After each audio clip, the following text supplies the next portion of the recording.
Hello everyone. So, ఈరోజైతే మీకోసం చేపల పులుసు రెసిపీ తీసుకొచ్చా. సో, మ్యాటర్ ఏంటి అంటే, ఈ మధ్య మా అక్క కర్రీస్ అన్నీ చాలా అంటే చాలా చేస్తుంది.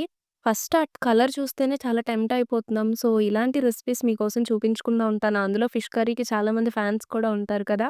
సో, ఇదైతే రాగండి ఫిష్ అంట. సో, నేనైతే ఫస్ట్ టైమ్ వింటున్నాను పేరు. పీసెస్ కూడా చూడడానికి బానే ఉన్నాయి. సో, వీటిని ఎలా క్లీన్ చేసుకోవాలో నేను ఫస్ట్ చెప్తాను కర్రీ చేసే ప్రొసీజర్ కన్నా. సో, ఫస్ట్ అయితే అది క్లీన్ చేసేలోపు ఒక గుప్పెడు చింతపండు వాటర్‌లో నానబెట్టేసుకోండి. మనం క్లీన్ చేసేలోపు ఇది నానుతది కదా! సో, ఫిష్ పీసెస్‌నయితే ఫస్ట్ వాటర్‌లో కొద్దిసేపు ఒక 5 మినిట్స్ వదిలేసి, ఒక కల్లుప్పు ఉంటది కదా! ఇంగ్లీష్‌లో రాక్ సాల్ట్ అంటారు. సో, ఆ ఉప్పు వేసేసి ఒక గరుగ్గా ఉన్న ప్లేస్ అయితే బండరాయి అయినా లేదు అంటే గరుగ్గా ఉండే ప్లేస్‌లో ఆ ఫిష్‌ని బాగా రబ్ చేయండి. సో, అప్పుడు దానికేదన్నా బ్లాక్‌గా సరిగ్గా క్లీన్ చేయలేనిది ఏదన్నా ఉన్నా సరే నీట్‌గా క్లీన్ అయిపోతుందనమాట. సో, మా అక్క చూసారా ప్రతి ఒక్క సైడు, ప్రతి ఒక్క యాంగిల్‌లో ఎంత చాలా నీట్‌గా క్లీన్ చేస్తుంది. ఆ తర్వాత లోపల ఏదన్నా బ్లాక్‌గా ఏదన్నా ఉంటే దాన్ని కూడా నీట్‌గా క్లీన్ చేసేస్తుంది.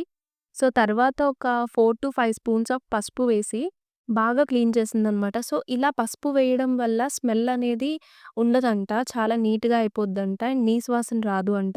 సో, అలా చేసిన తర్వాత క్లీన్ చేసేస్తుంది. అండ్ 4-5 టైమ్స్ అయితే చాలా నీట్‌గా క్లీన్ చేసింది. సో, మ్యాటర్ ఏంటి అంటే నాలాంటి ఓసీడీ క్యాండిడేట్స్‌కి నీట్‌గా క్లీన్ చేస్తే ఇంకా ఎక్కువ తినాలనిపిస్తది. అందులో ఏ ఒక్క చిన్నది కనిపించినా తినాలి అనిపించదు. సో, ఆ తర్వాత ఒక 3 ఉల్లిపాయలు, 3 పచ్చిమిరపకాయలు తీసుకొని మా అక్క చూపించిన విధంగా కట్ చేసుకోండి. కానీ మా అక్క చేసేలా కట్ చేయొద్దు. ఎందుకంటే తనకి అలవాటు కాబట్టి తను అలా కట్ చేస్తుంది. అనవసరంగా తెలియని వాళ్ళు ట్రై చేస్తే ఫింగర్స్ కట్ అవుతాయి. సో, మీ స్టైల్‌లో మీరు కట్ చేసుకోండి ఆనియన్స్ అండ్ పచ్చిమిర్చి.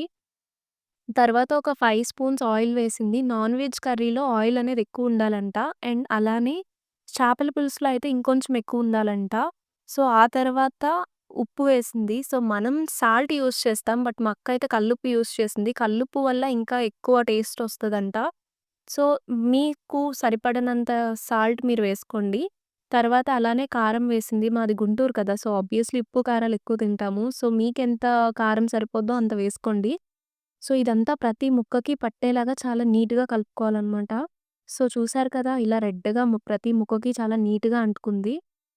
సో, ఇలా కలిపేసిన తర్వాత అందులోనే మనం ముందుగా నానబెట్టుకున్న చింతపండు రసం ఉంటుంది కదా! సో, అది వేసేసేయాలి. సో, అది వేసిన తర్వాత మనం బాగా కలుపుకోవాలనమాట మళ్ళీ.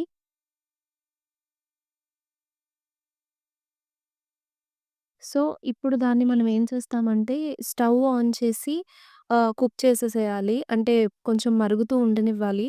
హై ఫ్లేమ్‌లో పెట్టేసి మూత పెట్టేసేయండి. సో, అది కొంచెం కుక్ అయ్యేలోపు మనం దానికి కావాల్సిన మసాలా ప్రిపేర్ చేసుకుందాం. సో, ఫస్ట్ అయితే అల్లం ముక్కలుంటాయి కదా! సో, అల్లం పై లేయర్ అంతా తీసేసి పీసెస్ కింద కట్ చేసి వేసేసింది. అలానే వెల్లుల్లి అండ్ ఒక 2 స్పూన్లు ధనియాలు అండ్ హాఫ్ టీ స్పూన్ జీలకర్ర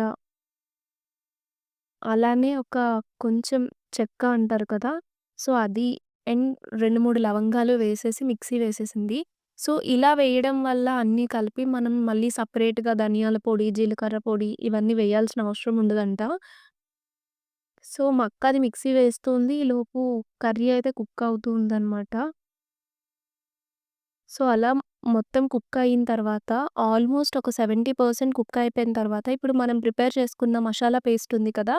సో, అది వేసేసి బాగా కలపాలనమాట. సో, మనం కలపడం అనేది కూడా గరిటెతో కలపకూడదంట. సో, గరిటెతో కలిపితే ముక్క పీసెస్ అనేవి విరిగిపోతాయంట. సో, మా అక్క చూసారా? సో, ఒక మసిగుడ్డ పట్టుకొని వేస్ట్ క్లాత్‌తో తిప్పుతుంది ఇలా.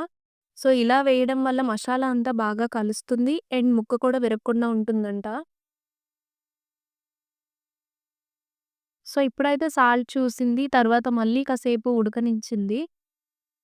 సో, అలా ఉడికిన తర్వాత ఇప్పుడు ఆల్మోస్ట్ అయిపోవచ్చింది. పైన చూసారు కదా! ఆయిల్ అనేది ఫుల్‌గా తేలుతుంది. ఇప్పుడు కొత్తిమీర అండ్ కొంచెం కరివేపాకు వేసి ఒక 2 మినిట్స్ కుక్ చేసుకుంది.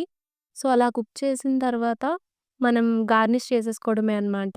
సో, ఇప్పుడు వేడి వేడి అన్నంలో గుంటూరు స్టైల్‌లో చేసిన చేపల పులుసు వేసుకొని తింటుంటే ఆ ఫీల్ వేరు. ఖచ్చితంగా ట్రై చేయండి. నేను 100కి 1000% చెప్తాను. మీకు చాలా నచ్చిద్ది అని. సో, ఇది ఈరోజు వీడియో. ఇలాంటి వీడియోస్ కోసం నా ఛానెల్‌ని సబ్స్క్రైబ్ చేసుకొని, లైక్ చేసి సపోర్ట్ చేయండి. Thank you for watching.